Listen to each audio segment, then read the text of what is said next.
Le livre dont je vais vous parler aujourd'hui, vous dire un petit mot, c'est un livre qui s'intitule « Mourir à quoi bon ». Le titre est un petit peu ironique, mais enfin, quand il s'agit de la mort, il ne faut pas être en apparence trop sérieux, même si on l'est au fond.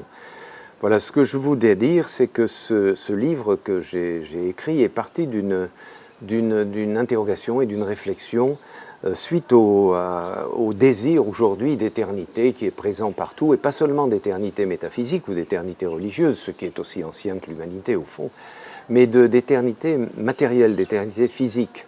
Avec le transhumanisme et le post-humanisme, on se rend compte que le désir des hommes est d'être immortels physiquement. C'est-à-dire grâce au renouvellement d'organes, de l'informatique, de la dématérialisation au fond de la vie, on arrive, c'est le thème de Kurzweil par exemple, ou de Yuval Noah Harari dans Homo Deus, de dire qu'au fond l'homme est désormais a vaincu la mort. Voilà. Et le thème c'était vaincre la mort. Partant de ça, je me suis un peu inquiété en me demandant au fond ce que pouvait bien signifier cette expression « vaincre la mort ». Et je crois que le fait de devoir mourir évoque, et a toujours évoqué, semble-t-il, deux sentiments profonds. D'abord la crainte, la peur d'un événement qui ne se vit qu'une fois, qui est personnel, qu'on vit seul, pour lesquels il n'y a pas de retour possible. On n'est pas comme quand l'acteur qui descend l'escalier, l'ai-je bien descendu, et puis la représentation d'après. Il y a une crainte très profonde d'un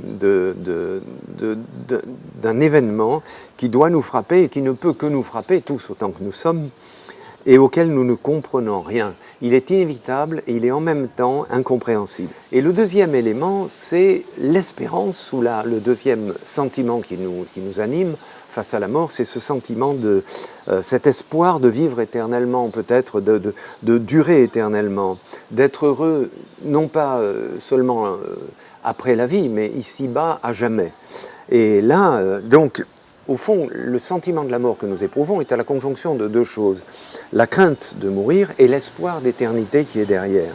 Or, ce que j'ai essayé de montrer dans le livre, c'est qu'au fond, ces deux choses sont aussi, je ne dirais pas absurdes l'une que l'autre, mais aussi incompréhensibles l'une que l'autre. Parce que la crainte de mourir, elle est nécessaire, mais elle est vaine, dans la mesure où, comme le montrait Montaigne, aussi bien les auteurs de l'Antiquité, bien plus que les auteurs contemporains, lorsque la mort est là, je n'y suis plus, et tant que je suis là, la mort n'est pas là. Donc je ne peux pas en dire grand-chose, je ne peux que l'accepter.